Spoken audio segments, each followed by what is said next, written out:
സുഹൃത്തുക്കളെ, നിങ്ങൾക്ക് സുഖമാണെന്ന് കരുതുന്നു. ഇന്ന് ഞാൻ 1 മിനിറ്റ് ദൈർഘ്യമുള്ള ഒരു ഹ്രസ്വചിത്രം കണ്ടു. എനിക്ക് ഹ്രസ്വചിത്രങ്ങൾ വലിയ ഇഷ്ടമാണെന്ന് നിങ്ങൾക്കറിയാമല്ലോ. ചിലത് വളരെ ഭാവനാത്മകവും ആകർഷണവുമാണ്.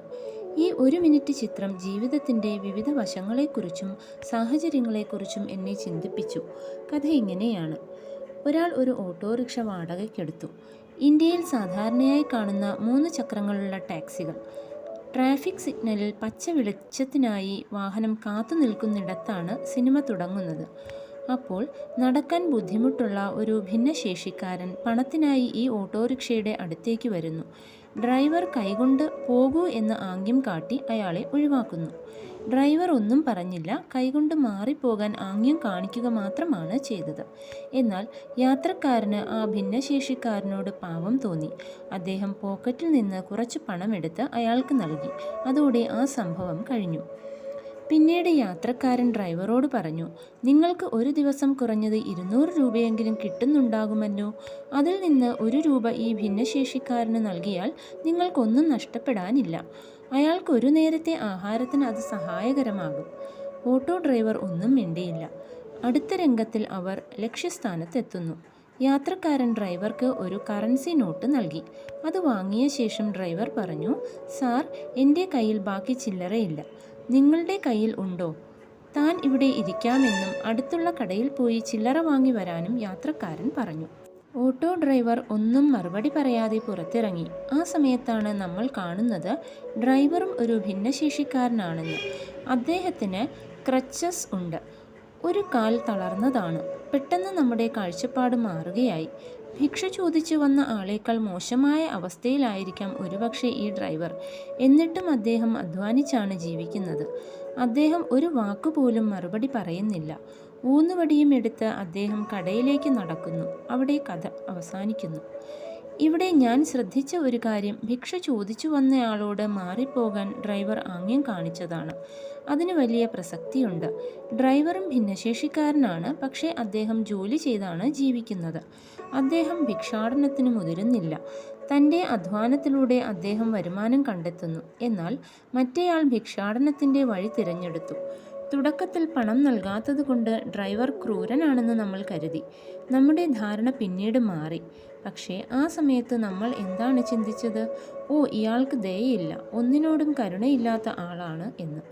ദയ കാണിക്കണമെന്ന് യാത്രക്കാരൻ ഉപദേശിക്കുമ്പോൾ പോലും താനും ഒരു ഭിന്നശേഷിക്കാരനാണെന്ന് അദ്ദേഹം പറയുന്നില്ല. തൻ്റെ അവസ്ഥയെക്കുറിച്ച് അദ്ദേഹം യാതൊരു വിശദീകരണവും നൽകാൻ മുതിരുന്നില്ല. അദ്ദേഹം നിശബ്ദനായിരുന്നു. അതിനർത്ഥം അദ്ദേഹം തൻ്റെ സാഹചര്യത്തെയും യാത്രക്കാരൻ്റെ അഭിപ്രായത്തെയും ഉൾക്കൊണ്ടു എന്നാണ്. അവിടെ അദ്ദേഹത്തിൻ്റെ നിശബ്ദത നാം ശ്രദ്ധിക്കണം. പിന്നീട് ബാക്കി തുക നൽകാനായി അദ്ദേഹം പുറത്തിറങ്ങുമ്പോൾ മറ്റൊരു തലം നാം കാണുന്നു. ചില്ലറ കിട്ടാതെ ഓട്ടോയിൽ നിന്ന് ഇറങ്ങാൻ യാത്രക്കാരൻ തയ്യാറല്ല. അപ്പോഴും ഡ്രൈവർ പരാതിപ്പെടുന്നില്ല. തനിക്ക് നടക്കാൻ ബുദ്ധിമുട്ടാണെന്ന് അദ്ദേഹം യാത്രക്കാരോട് പറയുന്നില്ല. തൻ്റെ ഊന്നുവടിയെടുത്ത് ചില്ലറ വാങ്ങാനായി കടയിലേക്ക് നടന്നു. താൻ ഭിന്നശേഷിക്കാരനാണെന്ന് പറഞ്ഞ് ആ ജോലി യാത്രക്കാരനെ ഏൽപ്പിക്കാമായിരുന്നിട്ടും അദ്ദേഹം അത് ചെയ്തില്ല. തൻ്റെ കടമയോടുള്ള അദ്ദേഹത്തിൻ്റെ ബഹുമാനവും സാഹചര്യങ്ങളെ അംഗീകരിക്കാനുള്ള മനസ്സും അവിടെ വ്യക്തമാണ്. ഈ 1 മിനിറ്റ് സിനിമ എന്നെ പല കാര്യങ്ങളും ചിന്തിപ്പിച്ചു. ഒരാളെക്കുറിച്ച് ശരിയായി മനസ്സിലാക്കുന്നതിന് മുമ്പ് തന്നെ അവർ നല്ലവരാണെന്നോ ചീത്തയാണെന്നോ നമ്മൾ തീരുമാനിക്കുന്നു. വ്യക്തികളെ മനസ്സിലാക്കാൻ നമ്മൾ സമയം ചിലവഴിക്കാറില്ല. പകരം പെട്ടെന്ന് വിധി പ്രസ്താവിക്കുന്നു. ഈ 1 മിനിറ്റിനുള്ളിൽ പലതവണ നമ്മൾ വിധി പ്രസ്താവിച്ചു കഴിഞ്ഞു. ആദ്യം ആ ഓട്ടോ ഡ്രൈവർ ക്രൂരനാണെന്ന് നമ്മൾ കരുതി. പിന്നീട് യാത്രക്കാരൻ വളരെ ദയുള്ള മനുഷ്യനാണെന്ന് കരുതി. തുടർന്ന് മറ്റൊരു സാഹചര്യം കണ്ടപ്പോൾ നമ്മുടെ കാഴ്ചപ്പാട് മാറി. ഇതെല്ലാം 1 മിനിറ്റിനുള്ളിലാണ് സംഭവിച്ചത്. വളരെ നന്നായി ചിത്രീകരിക്കപ്പെട്ട ഈ സിനിമ ചിന്തിപ്പിക്കേണ്ട ഒരു കാര്യമാണ്.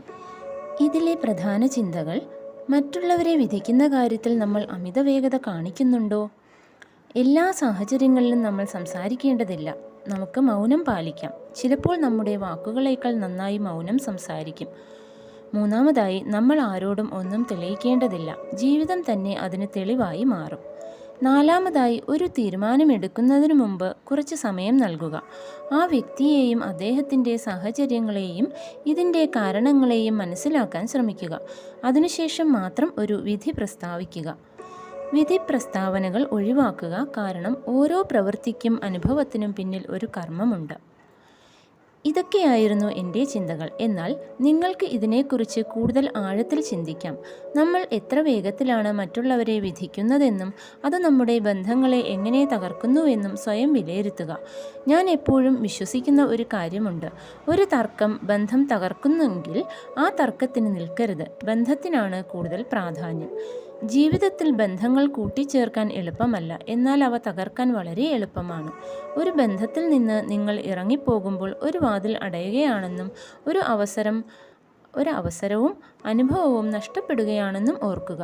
അതിനാൽ ബന്ധങ്ങളെക്കുറിച്ചും അവയുടെ മൂല്യത്തെക്കുറിച്ചും നമ്മൾ ജാഗ്രതയുള്ളവരായിരിക്കണം. രണ്ടാമതായി, ചിലപ്പോൾ ജയിക്കാൻ വേണ്ടി തോറ്റുകൊടുക്കുന്നത് നല്ലതാണ്. അതായത്, വിജയത്തിനായി ചില ഘട്ടങ്ങളിൽ നമുക്ക് പരാജയം സമ്മതിക്കാം. ഇവിടെ ഈ ഓട്ടോ ഡ്രൈവർ മറുപടി പറയാനോ വിശദീകരിക്കാനോ നിന്നില്ല. ഒരു തരത്തിൽ അദ്ദേഹം തോൽക്കാൻ തീരുമാനിച്ചു, പക്ഷേ അദ്ദേഹം വിജയിയായി മാറി. നമ്മുടെ ഹൃദയങ്ങളിൽ അദ്ദേഹം വിജയം നേടി. അറിഞ്ഞുകൊണ്ട് തോൽക്കുന്നത് മോശം കാര്യമല്ല. ജയിക്കാൻ വേണ്ടി മാത്രം ഒരു മത്സരത്തിൽ തോൽക്കാൻ നമുക്ക് തീരുമാനിക്കാം, കാരണം അവിടെ തോൽക്കുന്നതാണ് വിജയം. നമ്മൾ തോൽക്കുമ്പോൾ നമുക്കൊന്നും നഷ്ടപ്പെടുന്നില്ല. നമ്മൾ മനഃപൂർവ്വം പരാജയം തിരഞ്ഞെടുക്കുകയാണ്. അതാണ് നമ്മുടെ വിജയം. ചിലപ്പോൾ മറ്റൊരു വ്യക്തിയെ വിജയിപ്പിക്കാൻ വേണ്ടി നമ്മൾ പരാജയം തിരഞ്ഞെടുക്കുന്നു. അതാണ് നമ്മുടെ കരുത്ത്. എല്ലായിടങ്ങളിലും നമ്മൾ വിജയികളാകേണ്ടതില്ല. നമുക്ക് പരാജയങ്ങളും തിരഞ്ഞെടുക്കാം. തോൽക്കാൻ തീരുമാനിക്കുന്നതിലൂടെ നമ്മൾ കൂടുതൽ ആദരിക്കപ്പെടും. മനഃപൂർവ്വമുള്ള പരാജയം മോശം ആശയമല്ല. ഒരു കുട്ടിക്ക് വിജയത്തിൻ്റെ അനുഭവം നൽകാൻ വേണ്ടി ഒരമ്മ പലപ്പോഴും തോൽവി സമ്മതിക്കാറുണ്ട്. അവിടെ ആരും പരാജയപ്പെടുന്നില്ല, ആർക്കും ഒന്നും നഷ്ടപ്പെടുന്നുമില്ല. ജീവിതത്തിൽ ഒരുപാട് ഘടകങ്ങളുണ്ട്. ആഴത്തിൽ ചിന്തിച്ചാൽ നമ്മുടെ അഹംഭാവം കാരണം എത്ര ബന്ധങ്ങളാണ് നമ്മൾ നശിപ്പിച്ചത്. നമ്മുടെ പ്രതീക്ഷകൾ കാരണം എത്ര ബന്ധങ്ങൾ നമ്മൾ തകർത്തു. അതുകൊണ്ട് ഇപ്പോൾ വീണ്ടും ചിന്തിക്കേണ്ട സമയമാണ്. ഒരു ബന്ധം എന്നത് വിലപ്പെട്ടതാണ്. അത് നല്ലതായാലും ചീത്തയായാലും ഓരോ ബന്ധവും ഓരോ അനുഭവം നൽകുന്നു. അതിന് വലിയ മൂല്യമുണ്ട്. മറ്റൊന്നും അതിന് പകരമാവില്ല. കാരണം ഒരു ബന്ധം നഷ്ടപ്പെടുത്തി നിങ്ങൾ നേടുന്നത് മനസ്സിലോ ഇന്ദ്രിയങ്ങളിലോ ഉള്ള താൽക്കാലികമായ സന്തോഷം മാത്രമാണ്. അത് മാറി മറിയും, നിലനിൽക്കില്ല. അതിനാൽ ഓരോ ബന്ധത്തിനും കൂടുതൽ മൂല്യം നൽകുക, അതിൽ നിക്ഷേപിക്കുക, അതിനെ പരിപോഷിപ്പിക്കുക, ബഹുമാനിക്കുക. ഇത് ഓർത്തിരിക്കേണ്ടത് വളരെ പ്രധാനമാണ്. ഈ ചിന്തകൾ ഞാൻ നിങ്ങൾക്ക് നൽകുന്നു. നിങ്ങൾക്ക് നല്ലൊരു ദിവസവും മികച്ചൊരു ഭാവിയും ആശംസിക്കുന്നു. ഞാൻ എപ്പോഴും നിങ്ങളോടൊപ്പമുണ്ട്. നിങ്ങളെ സ്നേഹിക്കുന്നു. ഇത് മോഹൻജി.